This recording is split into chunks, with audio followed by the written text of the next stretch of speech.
Фешн исемендәге Казан сынлы сәнгать училищесы республиканың балалар сынлы сәнгать һәм сәнгать мәктәпләре укучылары арасында кышкы палитра конкурсын уздырды.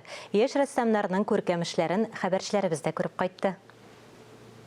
Талантлы яшь рәссамнар 2 номинациядә ярышты. 4 сәгать эчендә алар биремне үтәргә тиеш. Темасы конкурс башланыр алдыннан гына игълан ителде. Интересен тот момент, что этот конкурс можно назвать своеобразной олимпиадой художественного творчества. Балалар төрле форматта рәсем ясый. Бәйгегә республиканың төрле районнарыннан киләләр. Якынча 100-гә кадәр катнашучы җыела. Бәйгене практик яктан балаларның осталыкларын арттыру мәйданчыгы дип белдерә укытучылары. 1991 елдан бирле уздырылып килүче бәйгедә катнашучылар саны елдан-ел артып килә. Ну, у нас критерии, как и естественно, профессионализм должен быть. Балалар берилгән теманы ачты. Без әлбәттә иң яхшыларын сайлап алдык. Минемчә, бу укучылар өчен дә, укытучылар өчен дә файдалы.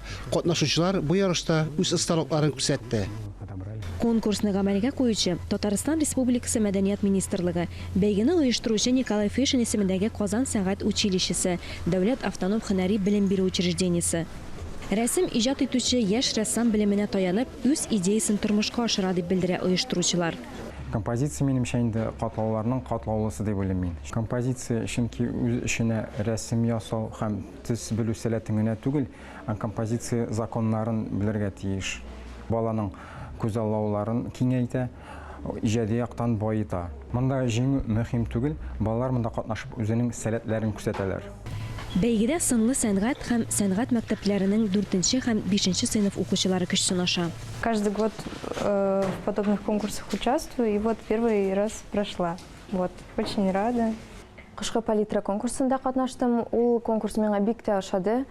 Һәм минемчә шундый конкурслар алар бик кирәкле, чөнки балалар үзенең шөгыльләнүләре белән алар дәртләнәләр һәм үзенең эшләрен ярата башлыйлар. Бәйге балалар һәм яшүсмерләр иҗатына зур этәргеч бирә. Талантлы балаларны ачыкларга ярдәм итә. Аларда матурлыкны күрү сәләтен уятуның бер мисалы булып тора.